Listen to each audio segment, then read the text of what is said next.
Hello, എല്ലാവർക്കും സുഖമല്ലേ? അപ്പോൾ ഇന്ന് നമ്മളൊരു വ്ളോഗാണ് കാണിക്കുന്നത്. കഴിഞ്ഞ വ്ളോഗ് കുറച്ച് പേരൊക്കെ കണ്ടിട്ടുണ്ടായിരുന്നു. അപ്പോൾ അതിൽ ഒന്ന് രണ്ട് പേരൊക്കെ എന്നോട് പറഞ്ഞിട്ടുണ്ടായിരുന്നു കേട്ടോ. അവരൊക്കെ അമ്മ ആയ സമയത്ത് അനുഭവിച്ച കാര്യങ്ങളൊക്കെ ഈ വീഡിയോയിലൂടെ കണ്ടപ്പോൾ ഓർമ്മ വരുന്നു എന്നൊക്കെ. അപ്പോൾ ഇതൊക്കെ കുറേ കാലം കഴിഞ്ഞ് നമ്മൾ ഇതുപോലെയുള്ള വീഡിയോസ് കാണുമ്പോഴത്തേക്കും നല്ല രസമാണ്. അന്നിങ്ങനെയൊക്കെ ആയിരുന്നു ജീവിതം കടന്നു പോയത് എന്നൊക്കെ നമുക്ക് കാണുകയും ചെയ്യാം. നമ്മുടെ മക്കൾക്ക് അത് കാണിച്ചു കൊടുക്കുകയൊക്കെ ചെയ്യാം. അപ്പോൾ ഇതിപ്പോൾ സെപ്റ്റംബർ 22 എടുത്ത വീഡിയോ ആണ് കേട്ടോ, ഒരു സൺഡേ. ഇതിപ്പോൾ എഡിറ്റ് ചെയ്യാനൊന്നും പെട്ടെന്നൊന്നും പറ്റുന്നില്ല. ഞാൻ വിചാരിച്ച കണക്ക് പെട്ടെന്ന് വീഡിയോ എടുത്തിട്ട് വോയിസ് കൊടുത്തിടാന്ന് വെച്ചാൽ അതൊന്നും നടക്കുന്ന കാര്യമൊന്നുമല്ല. കുഞ്ഞ് ഉറങ്ങുന്ന സമയത്തൊക്കെ എനിക്ക് പറ്റത്തുള്ളൂ. ഞാൻ പറയുന്നതിന് നിങ്ങൾക്കതൊക്കെ മനസ്സിലാവും. അപ്പോൾ ഇന്ന് ബ്രേക്ക്ഫാസ്റ്റിന് ചപ്പാത്തി ഉരുളക്കിഴങ്ങ് കറിയാണ്. പിന്നെ ഉച്ചയ്ക്ക് വേണ്ടി ഒരു പരിപ്പ് കറി വയ്ക്കുന്നുണ്ട്. അപ്പോൾ അതിൻ്റെ കാര്യങ്ങളൊക്കെ തലേ ദിവസം ചെയ്ത് വെച്ചിട്ടുണ്ടായിരുന്നു. അപ്പോൾ ഇതാ ഉരുളക്കിഴങ്ങ് വേവിച്ച് വെച്ചു. അപ്പോൾ അതിൽ കുറച്ച് തേങ്ങാപ്പാലും കൂടിയൊക്കെ ചേർക്കണം. അപ്പോൾ കറി റെഡിയാവും. പിന്നെ ഇത് നാട്ടിൽ നിന്ന് കൊണ്ടുവന്ന കറിവേപ്പിലയാണ്. കഴിഞ്ഞ വ്ളോഗിൽ ഞാൻ കാണിച്ചിട്ടുണ്ടായിരുന്നു. എനിക്ക് കറികളിലൊക്കെ ഒരുപാട് കറിവേപ്പില ഇടണം കേട്ടോ. കറിവേപ്പില ആയാലും മല്ലിയില ആയാലും കുറച്ച് കൂടുതൽ ചേർക്കണം. പ്രത്യേകിച്ച് നമ്മളെ നാട്ടിലത്തെയൊക്കെ ആകുമ്പോൾ നല്ല മണമാണ്. പിന്നെ പേടിക്കാതെ നമുക്ക് വാരി ഇടാമല്ലോ, വലിയ വിഷമൊന്നും അടിച്ചതല്ലെന്ന്. അപ്പോൾ അങ്ങനെ പിന്നെ ഇത് ഒരു 4 ദിവസത്തേക്ക് വേണ്ടിയിട്ടുള്ള ചോറാണ് കേട്ടോ. ഇത് തലേദിവസം രാത്രി വെച്ചതാണ്. കാരണം ഇന്ന് ഞങ്ങൾക്ക് പുറത്ത് പോകണം. അപ്പോഴത്തേക്കും പിന്നെ ചോറ് വെച്ചു, രാവിലെ വെക്കാനുള്ള സമയമൊന്നുമില്ല. ഇതൊരു 4 ദിവസം ഞങ്ങൾക്ക് 3 പേർക്ക് ഒരു നേരം കഴിക്കേണ്ട ചോറാണ് കേട്ടോ. കുക്കറിലൊന്നും അല്ല കേട്ടോ ഞാൻ ചോറ് വയ്ക്കുന്നത്. സാധാരണ ആണ് ചോറ് വെക്കുന്നത്. അതൊരു ഈസി മെത്തേഡിലൂടെയാണ് വെക്കുന്നത്. ഒരുപാട് ഗ്യാസൊന്നും ആവത്തില്ല. ഇനിയൊരു വീഡിയോയിൽ വേണമെങ്കിൽ കാണിക്കാം. അപ്പോൾ ഇതുപോലെ 2 പാത്രത്തിലാക്കി ഞാൻ ഫ്രിഡ്ജിലാണ് വെക്കാറ്, ഫ്രീസറിൽ വെക്കത്തില്ല. കാരണം നമുക്ക് ദിവസവും എടുക്കേണ്ടതുമാണ്. എടുത്തു കഴിഞ്ഞാൽ അത് കംപ്ലീറ്റ് തീർക്കുകയും വേണം. കുറേശ്ശെ എടുത്തിട്ട് അത് ശരിയാവത്തില്ല. പിന്നെ ചപ്പാത്തിക്ക് വേണ്ടിയിട്ട് മാവ് ഞാൻ തലേ ദിവസം വൈകിട്ട്, അതായത് വൈകിട്ടല്ല രാത്രി കുഴച്ച് വെച്ചിട്ടുണ്ടായിരുന്നു. അപ്പോൾ ചപ്പാത്തി ചുട്ട് എടുക്കുന്നുണ്ട്. അതിൻ്റെ ഇടയ്ക്ക് വെന്ത് വരുമ്പോഴത്തേക്കും ഞാൻ ജസ്റ്റ് ഇച്ചിരി നെയ്യ് ഒന്നിങ്ങനെ തലോടി കൊടുക്കും കേട്ടോ. ഒരുപാടൊന്നും ചേർക്കത്തില്ല. ജസ്റ്റ് ഒന്ന് തൊട്ടില്ല എന്നുള്ള രീതിയിൽ. ചപ്പാത്തി ചുട്ടതിന് ശേഷം ഇതുപോലെ മടക്കി വെച്ച് കഴിഞ്ഞാൽ കുറച്ചുകൂടെ ചൂട് അതിൽ പിടിച്ചിങ്ങനെ ഇരിക്കാനുള്ള സാധ്യതയുണ്ട്. ഞാനങ്ങനെ ചെയ്യാറ്.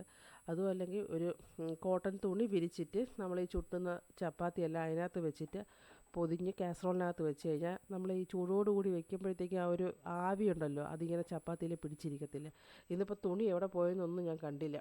അതുപോലെ നോക്കാനുള്ള സമയമൊന്നുമില്ല. അതുകൊണ്ട് ഞാൻ പെട്ടെന്ന് അങ്ങോട്ട് ചുട്ടങ്ങ് അതിനകത്ത് വെച്ചങ്ങ് അടച്ചു വെച്ചു. അപ്പോൾ ചപ്പാത്തി ഉണ്ടാക്കുമ്പോൾ ഇത്തിരി സമാധാനം വേണം. നല്ല കാമായിട്ട് നിന്ന് വേണം അത് ഉണ്ടാക്കാൻ. നന്നായിട്ട് കുഴച്ചും ഞാൻ ബോളാക്കിയും പരത്തിയും ചുട്ടും ഒക്കെ കുറച്ച് സമാധാനവും സമയവും എടുക്കും കേട്ടോ. എൻ്റെ കാര്യമാണ്. ചിലവർക്ക് വളരെ ഈസി ആയിരിക്കും. പിന്നെ ഉണ്ടാക്കി കഴിഞ്ഞാൽ ക്ലീനിങ് അത് മസ്റ്റാണല്ലോ. ഗോതമ്പ് പൊടി അവിടെ അത്രയാവും. അപ്പോൾ അതെല്ലാം ക്ലീൻ ചെയ്ത് കഴിഞ്ഞതിന് ശേഷം തന്നെ പിന്നെ അതാണ്ട് ചോറ് വെച്ച പാത്രമൊക്കെ കിടപ്പുണ്ടായിരുന്നു, അതൊക്കെ കഴുകി വെച്ചു. അതെല്ലാം കഴുകി കഴിഞ്ഞതിന് ശേഷമാണ് പിന്നെ നമ്മൾ ബ്രേക്ക്ഫാസ്റ്റിൻ്റെ കാര്യം, അതായത് ബ്രേക്ക്ഫാസ്റ്റ് കഴിക്കാനായിട്ടൊക്കെ പോയത്. അപ്പോൾ ആ സമയം തന്നെ കുഞ്ഞ് ഉണർന്നിട്ടുണ്ടായിരുന്നു കേട്ടോ. അപ്പോൾ ഉണർന്നു കഴിഞ്ഞാൽ ആളിനെ കുറച്ച് തരുന്നത് ഇതുപോലെ ഫ്രണ്ട് പൊസിഷനിൽ അവന് എല്ലാം കാണുന്ന രീതിയിൽ ഇരുത്തിയിട്ട് ഇതുപോലെ ഒരാൾ കൊണ്ട് നടക്കണം കേട്ടോ.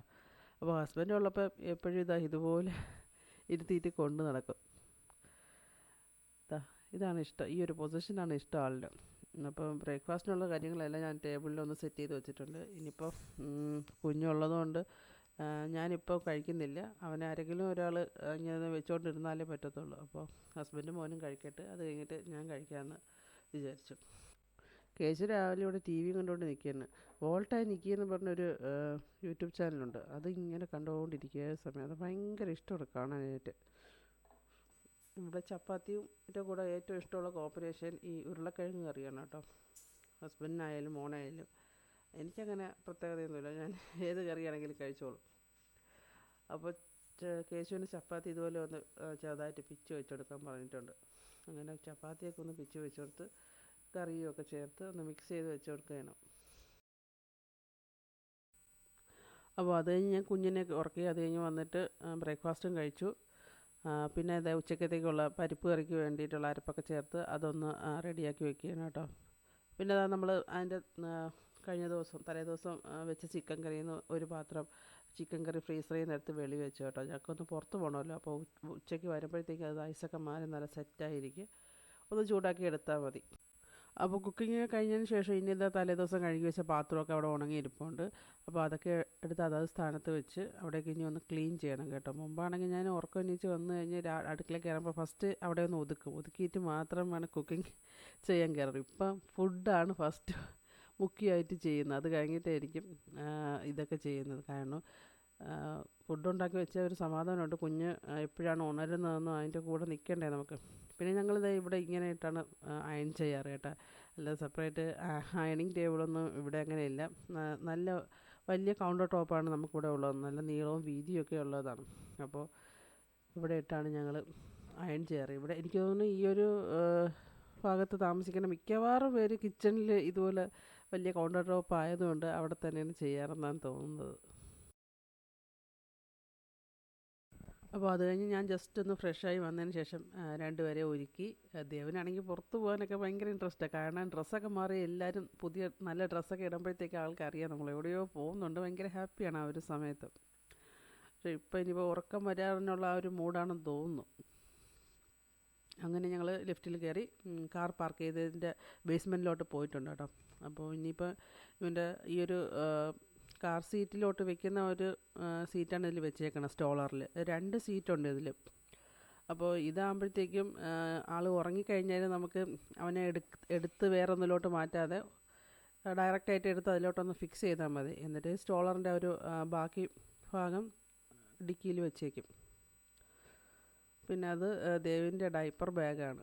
അതിനകത്ത് ഡ്രസ്സും ഡൈപ്പറും എല്ലാം എക്സ്ട്രാ കൊണ്ടുപോകും. അപ്പോൾ ഇപ്പോൾ നമ്മൾ പോകുന്നത് ഷാർജയിലോട്ടാണ്. ഷാർജ മൊബൈലിലുള്ള സഫാരി മാളിലാണ് പോകുന്നത്.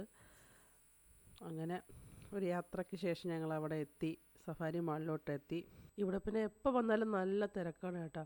ഏത് പാതിരാത്രിയാണെങ്കിലും നല്ല തിരക്കാണ്. ഒരു 3 ഷോപ്പിംഗ് സെൻറ്റേഴ്സ്, സഫാരി മാള്, പിന്നെ അതുപോലെ ലുലു ഹൈപ്പർ മാർക്കറ്റ്, അതുപോലെ നെസ്റ്റോ ഹൈപ്പർ മാർക്കറ്റ്, ഇതെല്ലാം 3 എണ്ണം. ഈ കാണുന്ന മിക്ക കാറുകളും അങ്ങോട്ട് പോകാൻ വേണ്ടിയിട്ടാണ്. അങ്ങനെ ഞങ്ങൾ സഫാരി മാളിലോട്ട് കയറാനായിട്ട് കാർ പാർക്ക് ചെയ്യാൻ പോവുകയാണ്.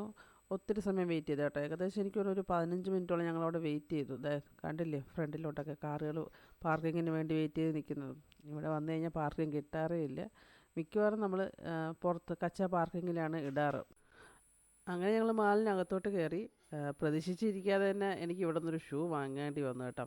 നല്ലൊരു ഷൂ ഉണ്ട്. ഇട്ട് നോക്കിയപ്പോൾ എനിക്ക് നല്ല കറക്റ്റായിട്ട് തോന്നി. അങ്ങനെ ഒരു ഷൂ മേടിച്ചു. പിന്നെ ടോയ്സിൻ്റെ സെക്ഷനിലോട്ട് പോയി.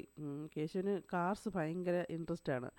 അങ്ങനെ കാറൊക്കെ ഒന്ന് കാണണം എന്ന് പറഞ്ഞ് അങ്ങനെ അച്ഛൻ എടുത്ത് കാറൊക്കെ കാണിച്ചു കൊടുക്കുകയാണ്. അപ്പോൾ ഒന്നും വാങ്ങിയിട്ടില്ല. പിന്നെ അത് കഴിഞ്ഞ് ഞങ്ങൾ ഫുഡിൻ്റെ സെക്ഷനിലോട്ട് പോയി. അവിടെ നല്ല ഫുഡുകളും ഉണ്ടായിരുന്നു കേട്ടോ. ഞങ്ങൾക്ക് പ്രത്യേകിച്ചൊന്നും വേണ്ടായിരുന്നു. എന്നാലും ഞങ്ങൾ കപ്പ മേടിച്ചായിരുന്നു. അതുപോലെ കേശുവിന് നൂഡിൽസ് വേണമെന്ന് പറഞ്ഞിട്ടുണ്ടായിരുന്നു. അങ്ങനെ അതും കുറച്ച് വാങ്ങി. ഞങ്ങളിവിടെ ചോറ് കറിയൊക്കെ വെച്ചിട്ടാണല്ലോ പോയത്. പിന്നെ ഇവിടെ നിന്ന് വേറെ പ്രത്യേകിച്ച് വാങ്ങേണ്ട ആവശ്യമൊന്നും ഇല്ലായിരുന്നു. അപ്പോഴാണ് ഈ ഒരു കാഴ്ച ഉണ്ട് കേട്ടോ. മാളിനകത്ത് ഇതുപോലെ ലൈവായിട്ട് പൊറോട്ട അടിച്ച് ചുട്ടു കൊടുക്കുന്നുണ്ട്. അങ്ങനെ സഫാരി മാളിൽ നിന്ന് കഴിഞ്ഞ് ഞങ്ങൾ പിന്നെ ഷാർജ ഫിഷ് മാർക്കറ്റിലോട്ട് പോയി കേട്ടോ. ഞങ്ങൾക്ക് മീനും മേടിക്കണമായിരുന്നു. പലരും ചോദിച്ചിട്ടുണ്ട് എന്താ ദുബായിൽ താമസിച്ചിട്ട് ഷാർജയിലൊന്ന് മീൻ മേടിക്കുന്നതെന്ന്. ദുബായിൽ മാർക്കറ്റുണ്ട്. പക്ഷേ ദുബായിൽ ഫിഷ് മാർക്കറ്റൊക്കെ നല്ല മീൻ കിട്ടുന്നത് ഷാർജയിലാണ്. നല്ല ഫ്രഷായിരിക്കും. പിന്നെ ഇവിടെ ഫിക്സഡ് റേറ്റാണ്. ബാർഗെയിനിങ് നടക്കത്തില്ല. ചെമ്മീൻ കണ്ടോ, പല വെറൈറ്റിയിലിരിക്കുന്നത് കണ്ടോ. അങ്ങനെ ഞങ്ങൾ ഇവിടുന്ന് അയലയും പാരയും ആവോലിയും കൊഞ്ചും ഒക്കെ വാങ്ങി ക്ലീൻ ചെയ്യാൻ കൊടുത്തു കേട്ടോ. അത് കഴിഞ്ഞ് എല്ലാവർക്കും നല്ല ദാഹവും വിശപ്പൊക്കെ ആയി. അപ്പോൾ അവിടെ ഇതുപോലെ കുറേ ഷോപ്പുകളൊക്കെ ഉണ്ട് കേട്ടോ. ജ്യൂസ്, ഷേക്ക് ഒക്കെ കിട്ടുന്നത്. അങ്ങനെ എല്ലാവർക്കും വിശപ്പും ദാഹമൊക്കെ ആയതുകൊണ്ട് തന്നെ ഞങ്ങളവിടെ നിന്ന് അവൽ മിൽക്കൊക്കെ മേടിച്ചു കേട്ടോ. ദേവപ്പോൾ ഉറക്കമൊക്കെ ഉണർന്ന് ഹാപ്പി ആയിട്ട് ഇരിക്കുകയായിരുന്നു. കേശുവിന് മാംഗോ ലസ്സി മതിയെന്ന് പറഞ്ഞ് അവൻ അത് മേടിച്ചു കൊടുത്ത്. ഞാനും ഹസ്ബൻഡും സ്പെഷ്യൽ അവൽ മിൽക്ക് മേടിച്ചു. അത് നല്ല സൂപ്പർ ടേസ്റ്റ് ആയിരുന്നു കേട്ടോ. നല്ല ഫില്ലിംഗ് ആയിരുന്നു അത് ഒരെണ്ണം മതിയായിരുന്നു വിശപ്പ് മാറാനായിട്ട് തന്നെ.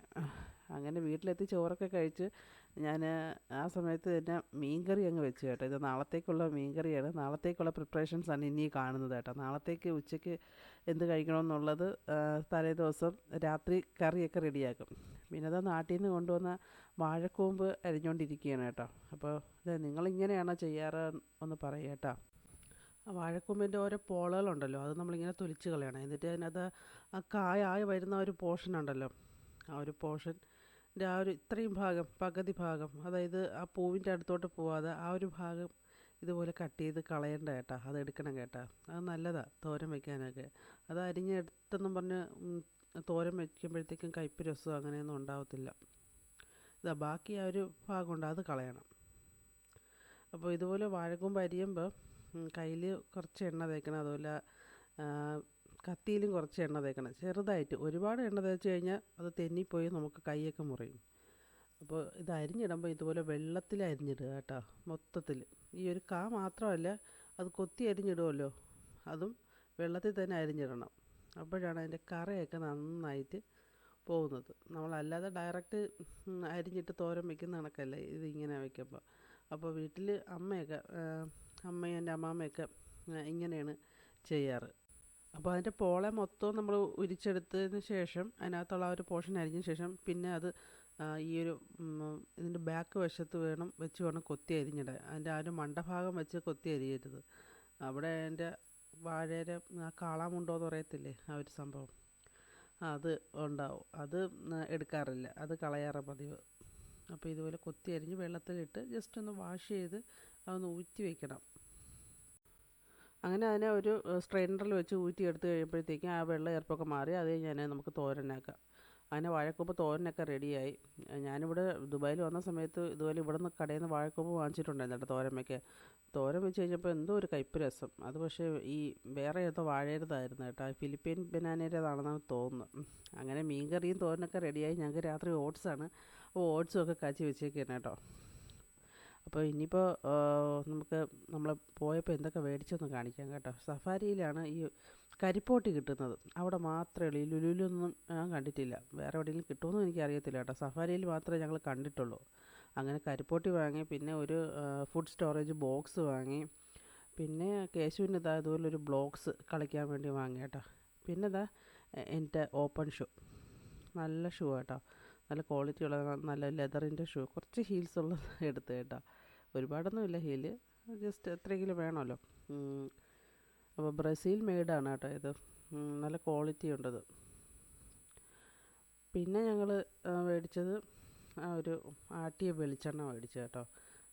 ഞങ്ങൾ ജ്യൂസ് കഴിക്കാൻ പോയ കടയില്ലേ, അവിടെ കിട്ടും ചക്കിലാട്ടിയ വെളിച്ചെണ്ണ എന്നും പറഞ്ഞു. അങ്ങനെ അത് 1 ലിറ്റർ മേടിച്ചു. പിന്നെ ഞങ്ങൾ ആമസോണിൽ നിന്ന് 2 സാധനം ഓർഡർ ചെയ്തിട്ടുണ്ടായിരുന്നു കേട്ടോ. അപ്പോൾ അതുകൂടെ ഈ ഒരു വീഡിയോയിൽ എന്താണെന്ന് കാണിക്കുകയാണേ. ഒരെണ്ണം ഒരു ഹെയർ ഡ്രയറും മറ്റേതൊരു ഹാൻഡ് ഹെൽഡ് സ്റ്റീമറുമാണ് കേട്ടോ. ഈ ഒരു ഹെയർ ഡ്രയർ ഞങ്ങൾ റിട്ടേൺ ചെയ്തു. സംഭവം നല്ലതൊക്കെയാണ്, യൂസ്ഫുള്ളൊക്കെയാണ്. ഇതിനകത്ത് ഹീറ്റായിട്ടും വരും, അതുപോലെ കൂളിംഗ് അങ്ങനെയും ചെയ്യാം. പക്ഷേ ഉപയോഗിച്ചപ്പോൾ അത്ര ഇഷ്ടപ്പെടാത്തതുകൊണ്ട് തിരിച്ചു കൊടുത്തു. പിന്നെ ഈ ഒരു ഹാൻഡ് ഹെൽഡ് സ്റ്റീമർ വന്നിട്ട് സൂപ്പർ സാധനമാണ്. നമുക്ക് അയൺ ചെയ്യാനായിട്ട് ബെസ്റ്റാട്ടോ.